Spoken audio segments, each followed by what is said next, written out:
지난 주일 말씀을 혹시 기억하시나요? 네. 먼저 본문은 사무엘상 15장 말씀이었습니다. 하나님께서 사울에게 아말렉을 치라 말씀하셨습니다. 그런데 뜻밖에도 사울이 그 말씀에 순종을 합니다. 굉장히 사울답지 않은 행동이었는데 그 뒤를 살펴보면 역시나 우리의 사울 형님은 우리를 실망시키지 않으게 하셨습니다. 네.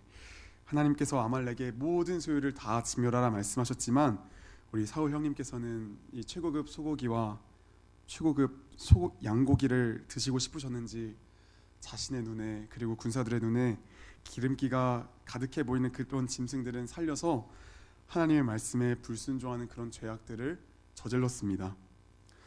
사무엘상 15장에서 뿐만 아니라 계속해서 하나님의 말씀에 불순종하고 자신의 소견대로 살아가는 사울을 하나님께서는 결국 버리셨습니다.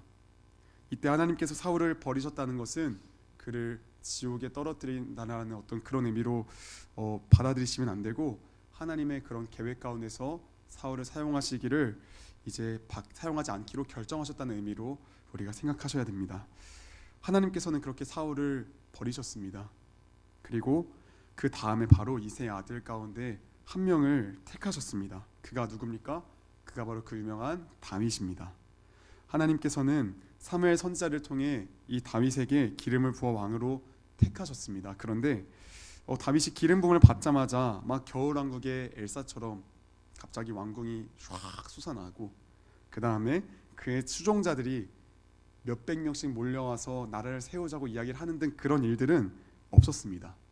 다윗은 왕으로 택함 받았지만 그는 여전히 아버지의 집에 양을 지키는 목자였고, 때로는 사울 앞에서 연주를 하는 그런 평범한 삶의 연속을 살고 있었습니다. 그런데 그런 그의 삶이 완전히 뒤바뀌어지는 그런 결정적인 사건이 등장을 합니다. 그 사건이 무엇이냐면 바로 골리앗 사건입니다. 블레셋과 이스라엘이 대치하는 중에 매일마다 골리앗이라는 블레셋 장군이 나와서 자신과 1대1로 싸워 이기면 자신들이 이스라엘의 종이 될 테니 나와서 싸워보라며 이스라엘의 군대를 모욕했습니다. 모든 이스라엘 병사들이 이 말을 듣고 골리앗을 두려워하였지만 때마침 아버지 심부름으로 도시락을 배달 온 다윗은 달랐습니다. 다윗은 그 말을 듣자마자 어디 할례도 안 받은 게 까불어 하며 골리앗을 향해 뛰쳐나갔습니다. 다윗은 자신이 줄고 사용해왔던 물맷돌을 가지고 골리앗을 향해 뛰어가며 던졌습니다. 그 돌은 아름답게 포물선을 쫙 그리며 골리앗의 이맛박에 명중이 탁 되었고 그 거대한 거구는 쓰러졌습니다. 그리고 다윗은 그의 칼을 빼내어서 그의 목을 베었고 그의 머리를 쫙 들어 올리자 이스라엘과 블레셋의 그 형세가 완전히 역전이 되었습니다. 그래서 이스라엘은 블레셋과의 전투에서 승리하게 되었습니다. 그리고 오늘의 본문으로 이제 이어지게 됩니다. 오늘 본문 1절을 보시면 골리앗의 싸움 이후에 다윗과 요나단이 서로 만나게 되었음을 우리는 확인할 수 있습니다. 그런데 성경은 그 만남을 굉장히 인상 깊게 지금 이야기를 하고 있습니다. 성경에 기록된 것으로만 이야기하면 사무엘상 18장에서 두 사람은 처음 만나게 되어진 겁니다. 그 이전까지 요나단의 기록도 있고 다윗의 기록도 있지만 두 사람이 만나서 하이파이브를 하였다, 둘이 만나서 양고기를 먹었다, 이런 이야기는 없습니다. 성경의 기록상에서는 오늘 처음 만난 겁니다. 그렇죠? 그런데 성경은 요나단의 마음이 다윗의 마음과 하나가 되어라는 굉장히 부담스러운 표현을 지금 사용하고 있습니다. 사실 우리가 옛날부터 이 두 사람의 사이가 둘도 없는 친구이자 믿음의 동역자였다는 것을 알아서 그렇지, 잘 생각해 보면 이런 표현은 굉장히 낯설 수밖에 없는 그런 표현입니다. 왜냐하면 요나단이 누굽니까? 사울의 아들입니다. 다시금 말하자면 왕의 아들입니다. 가만히 숨만 쉬고 있어도 이제 곧 왕이 될 그런 왕세자가 요나단입니다. 그런데 다윗은 하나님께서 택하신 왕입니다. 이것이 무엇을 이야기하는 거냐면 지금 요나단과 다윗이 가야 하는 도착지가 지금 같은 도착지라는 겁니다. 그런데 그 도착지는 두 명이 공존할 수가 없는, 그리고 한 명만 존재할 수 있는 그런 도착지라는 겁니다.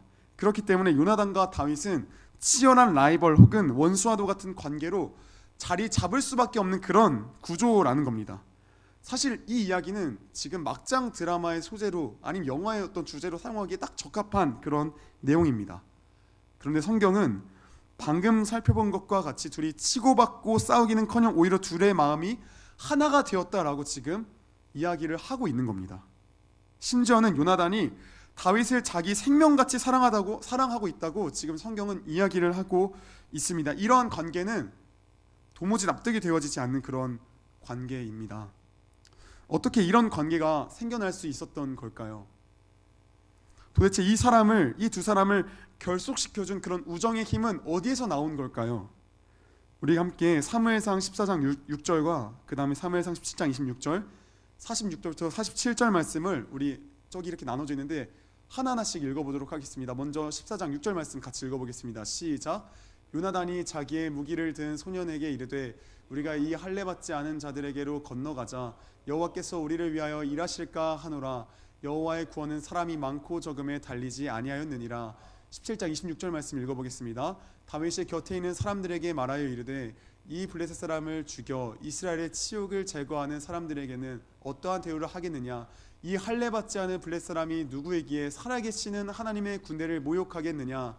오늘 여호와께서 너를 내 손에 넘기시리니 내가 너를 쳐서 내 목을 베고 블레셋 군대의 시체를 오늘 공중의 새와 땅의 들짐승에게 주어 온 땅으로 이스라엘에 하나님이 계신 줄을 알게 하겠고 또 여호와의 구원하심이 칼과 창에 있지 아니함을 이 무리에게 알게 하리라.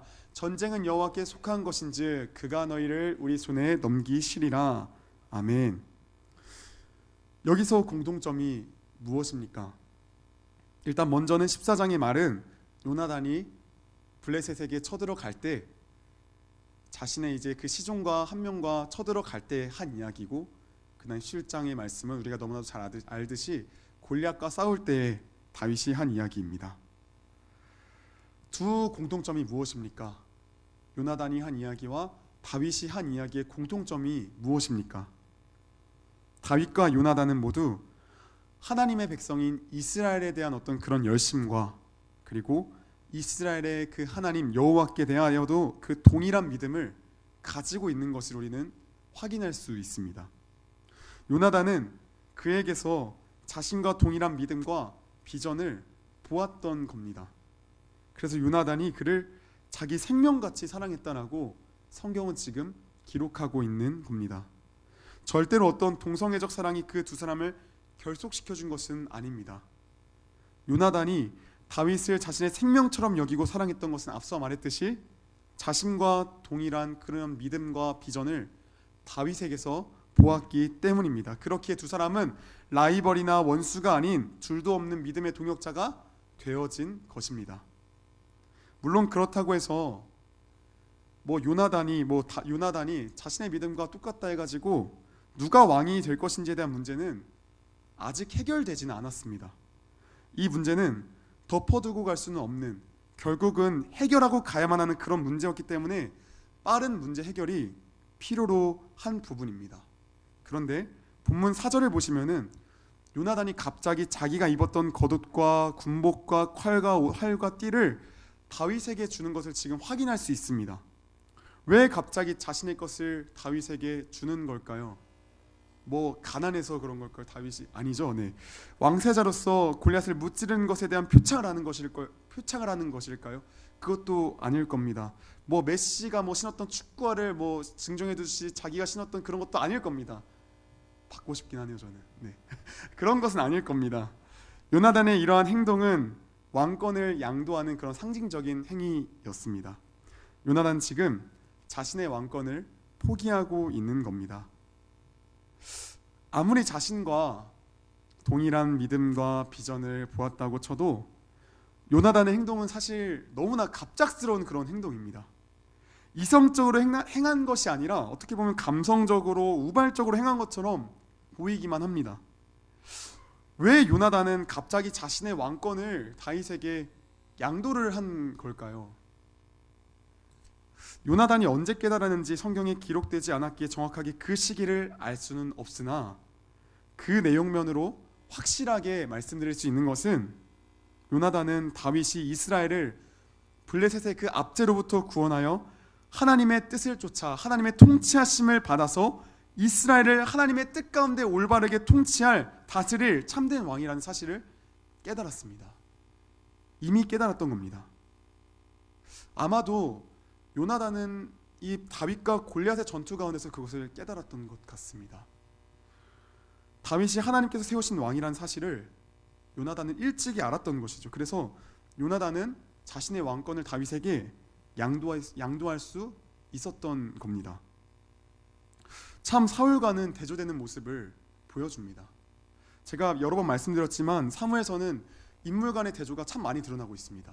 그런데 오늘의 본문 바로 밑에 절을 보시면은 사울은 천천히요 다윗은 만만히로다라는 그 유명한 말씀이 드러나 있습니다. 참 대조가 되어집니다.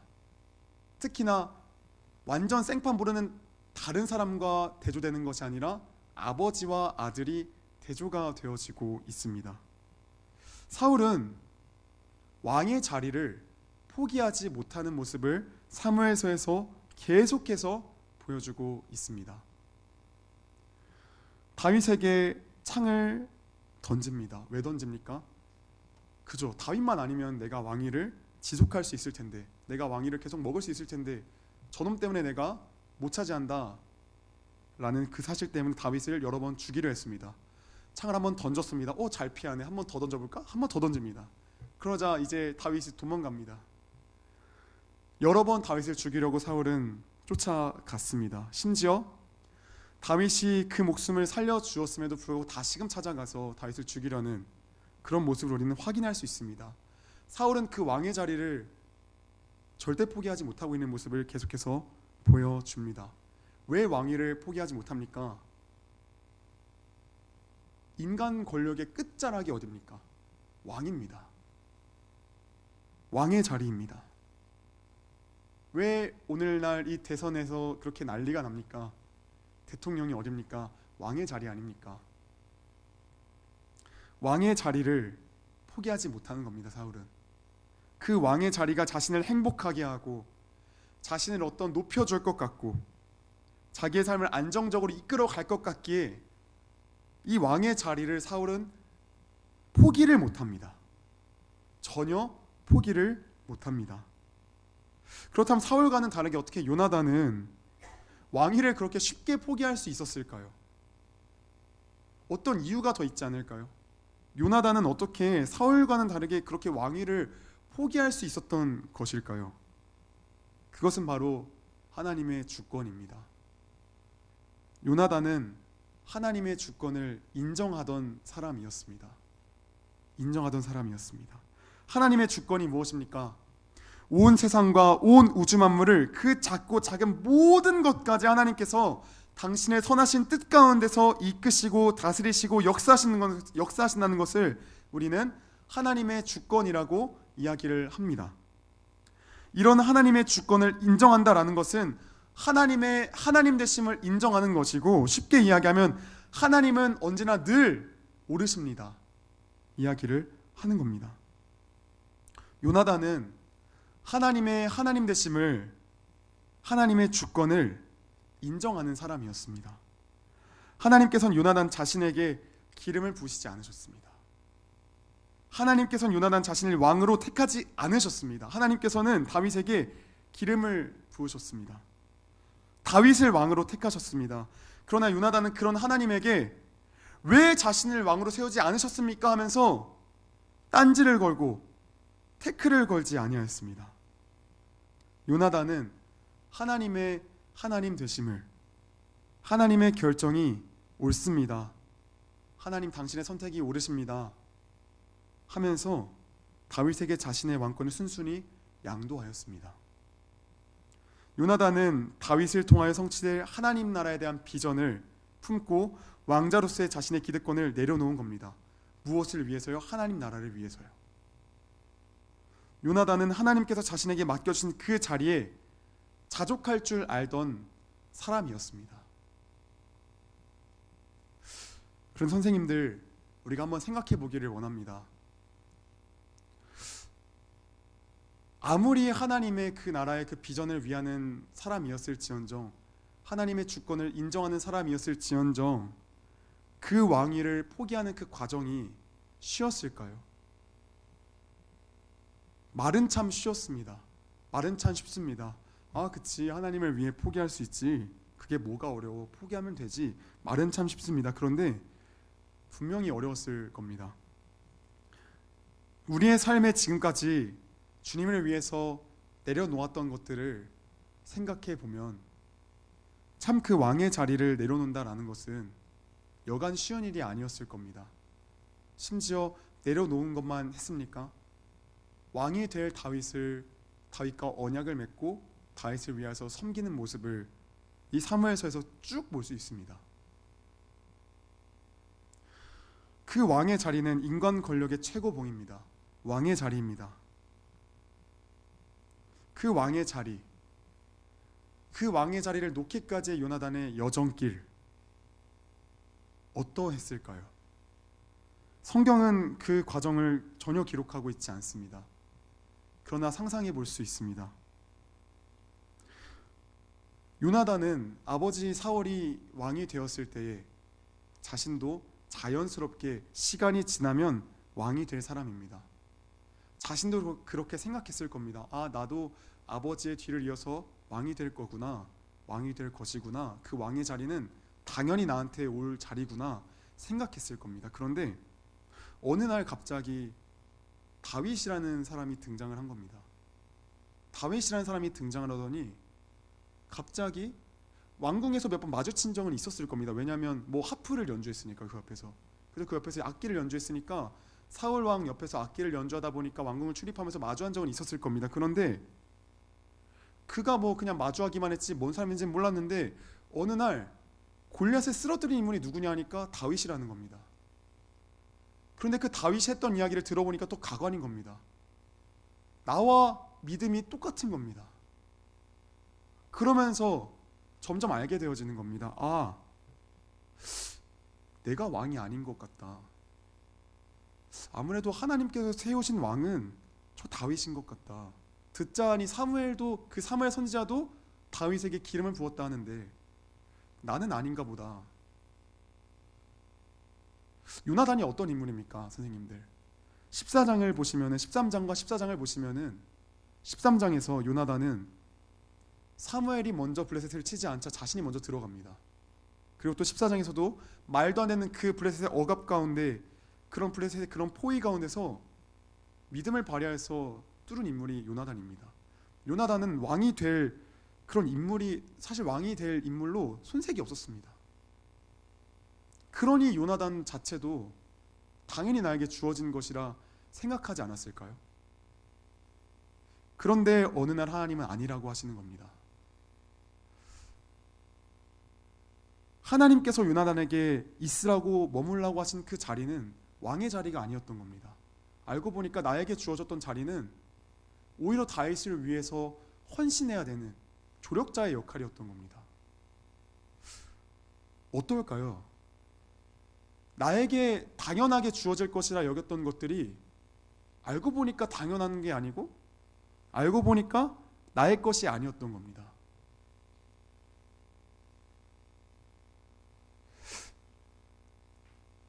나는 심지어 좀 괜찮습니다. 신앙생활도 열심히 잘 해왔습니다. 나는 하나님께 열심히 기도도 하였고 말씀도 읽었고 나름대로 믿음 생활을 열심히 잘 하였습니다. 나름대로 내 이성의 한계치가 왔을 때도 믿음을 발휘해서 적당히 잘 살아왔습니다. 그런데 그 당연해진 것들이 없어졌을 때 어떠했을까요? 저를 예로 들어서 이야기를 해보면은 제가 뭐 하나님께 막 대단히 막 쓰임 받을 줄 알았습니다. 예를 들어서 뭐 그렇게 생각했던 건 그렇게 생각하지만 뭐 그냥 막 앞에 막 수천 명 앉아 있고 이런 건 아니고, 네. 예를 들어서 제가 뭐 수천 명 된다 뭐 이렇게 앉아 있을 까 생각했는데 제 인생 말미에 돌아보면은 그런 일은 단 한 번도 없던 겁니다. 어떠할까요? 참 많은 좌절과 낭만과 그런 근심들이 찾아올 것 같습니다. 그런데 요나단은 하나님의 주권을 인정하였기에 그 자리에 지금 머물고 있는 겁니다. 사랑하는 선생님들, 지금 현재 선생님들이 계신 그곳,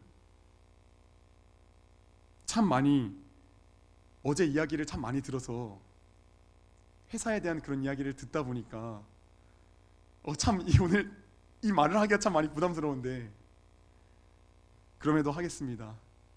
그 자리가 하나님께서 허락하신 최고의 자리입니다. 참 부담스럽네요. 너무 부담스럽네요. 참, 네. 그 자리가 하나님께서 머물라고 하신 그 자리입니다.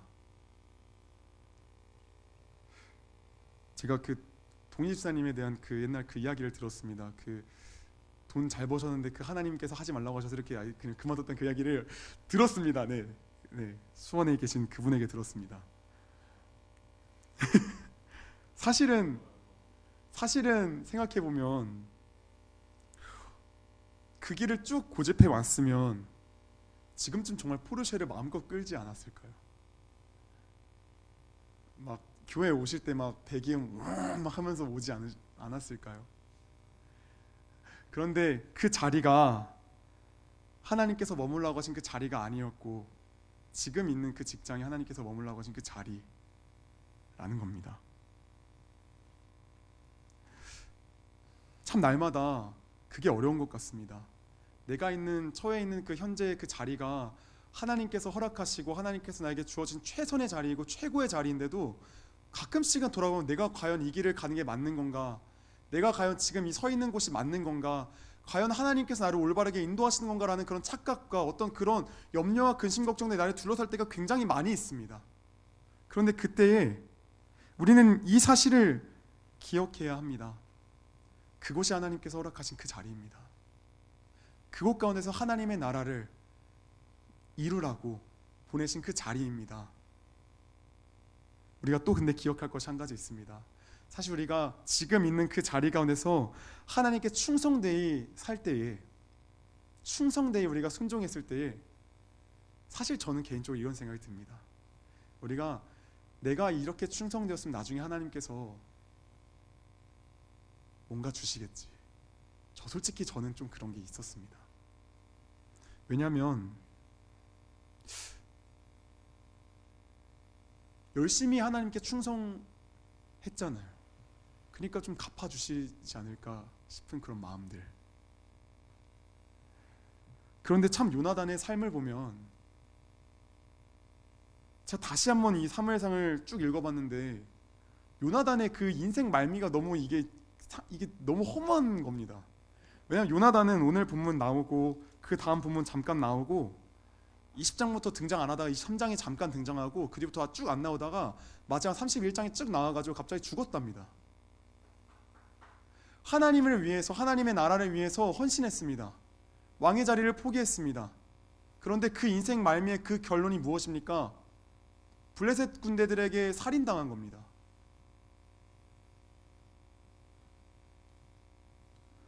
사랑하는 선생님들, 우리 삶에 은밀히 숨어있는 그 기복주의가 있을 때가 있습니다. 물론 오해하시면 안 됩니다. 말씀으로 확증받은 것들은 하나님께서 분명히 이루십니다. 하나님께서 확실하게 이루십니다. 그러나 말씀으로 확증받지 아니하고 나의 생각과 나의 감각으로 이렇게 되겠지라는 것은 기복주의가 맞습니다. 이것을 확실하게 분별해야 됩니다. 요나단의 삶의 여정을 기억해야 됩니다.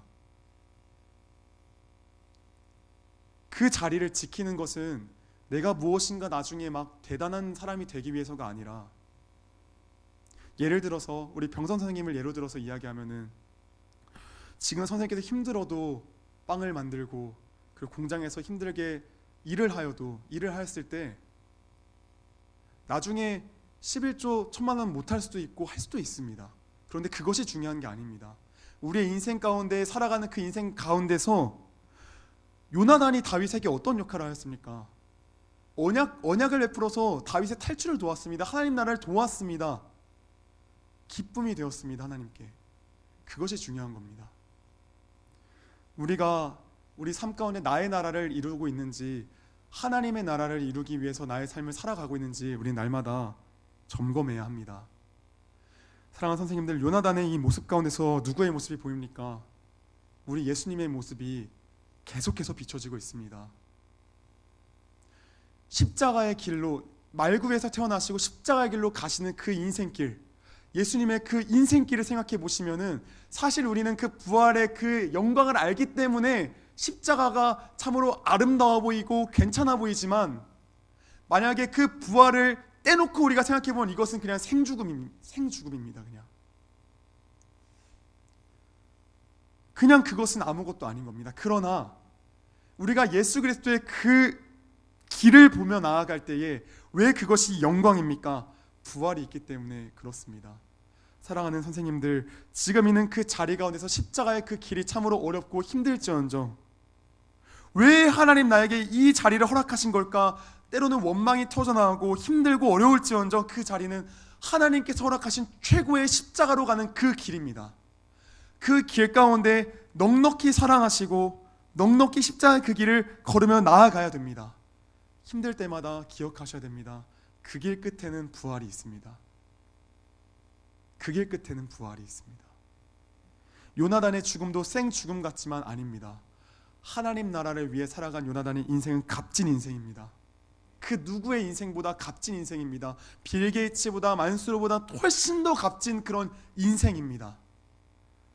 우리 인생길, 겉으로 봤을 때 허무해 보이고 참으로 비참해 보일지언정 하나님 나라를 위해 쓰이는 이 인생길은, 십자가의 그 고난의 인생길은 영광의 길이고 아름다운 그 길입니다. 그 길을 기억하시면서 지금 우리에게 허락하신, 나에게 주어진 그 길 가운데서 감사함으로 넉넉함으로 승리하며 살아가는 우리 모든 중고등부 공동체가 되어지기를 간절히 소원합니다.